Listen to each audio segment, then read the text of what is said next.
আসসালামু আলাইকুম। ফারহা মমস কিচেনে সবাইকে স্বাগতম। আজকে আপনাদের সাথে শেয়ার করব খুবই কম উপকরণ মশলা দিয়ে সকালের নাস্তার জন্য তৈরি করা একটি সিম্পল ভাজি রেসিপি। আশা করি ভাজি রেসিপিটি আপনাদের কাছে ভালো লাগবে। আমাদের ভাজি রেসিপিটি ভালো লাগলে প্লিজ ভিডিওতে একটি লাইক দিবেন এবং আমাদের চ্যানেলটি সাবস্ক্রাইব করবেন। ভাজি রেসিপিটি তৈরি করার জন্য আমি এখানে বরবটি নিয়েছি এবং কুচি করে কেটে নিয়েছি।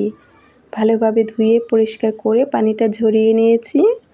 চুলায় একটি প্যান বসিয়ে আমি 3 টেবিল চামচ পরিমাণ সয়াবিন তেল দিয়েছি এবং 4টি শুকনা মরিচ দিয়েছি। নেড়ে চেড়ে মরিচটাকে আমি ভেজে নিয়েছি। তারপর আমি এখানে 2টি পেঁয়াজ কুচি দিয়েছি। আবারও নেড়ে চেড়ে পেঁয়াজ এবং শুকনা মরিচ ভেজে নিয়েছি।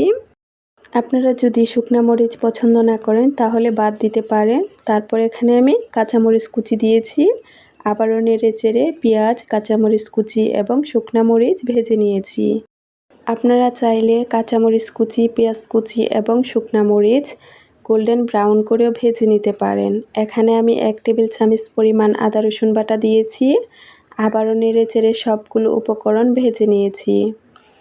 আদা রসুন বাটার কাঁচা গন্ধটা চলে যাওয়া পর্যন্ত আমি নেড়ে চেড়ে সবগুলো উপকরণ ভেজে নিয়েছি। তারপরে এখানে আমি স্বাদ মতো লবণ দিয়েছি।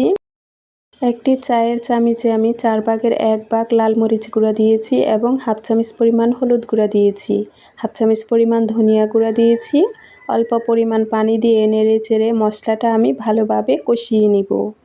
এখানে আমি 2 থেকে 3 মিনিট সময় নেড়ে চেড়ে মশলাটাকে ভালোভাবে কষিয়ে নিয়েছি। মশলা আপনারা ঠিক ততটুকু সময় কষাবেন যতক্ষণ না পর্যন্ত মশলাটা ভাজা ভাজা হবে এবং তেলটা আলাদা হয়ে যাবে। এখানে আমি কিউব করে কাটা চিংড়ি মাছ অ্যাড করে দিয়েছি এবং নেড়ে চেড়ে মশলার সঙ্গে ভালোভাবে চিংড়ি মাছটা আমি ভেজে নিয়েছি। 1 থেকে 2 মিনিট সময় নেড়ে চেড়ে মশলার সঙ্গে ভালোভাবে চিংড়ি মাছটা আপনারা ভেজে নেওয়ার চেষ্টা করবেন। চিংড়ি মাছটা আমাদের ভাজা হলে এখানে আমি বরবটি কুচিগুলো অ্যাড করে দিয়েছি। আবারও নেড়ে চেড়ে সবগুলো উপকরণ ভালোভাবে মিশিয়ে নিব। বরবটি কুচি, চিংড়ি মাছ এবং মশলা 2 থেকে 3 মিনিট সময় নেড়ে চেড়ে আমি একটু কষিয়ে নিয়েছি।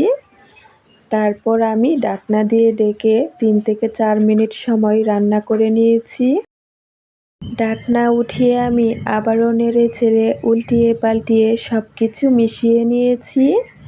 বরবটি থেকে অল্প পরিমাণ পানি উঠেছে, এই পানিটা দিয়ে আমি বরবটি সিদ্ধ করে নিয়েছি। আবারও আমি 3 থেকে 4 মিনিট ঢাকনা লাগিয়ে রান্না করে নিয়েছি। তারপর ঢাকনা উঠিয়ে আমি কিছু ধনিয়া পাতা কুচি দিয়েছি। আবারও নেড়ে চেড়ে সব কিছু মিশিয়ে নিয়েছি। আপনারা চাইলে নেড়ে চেড়ে একদম ভাজা ভাজা করে নিতে পারেন।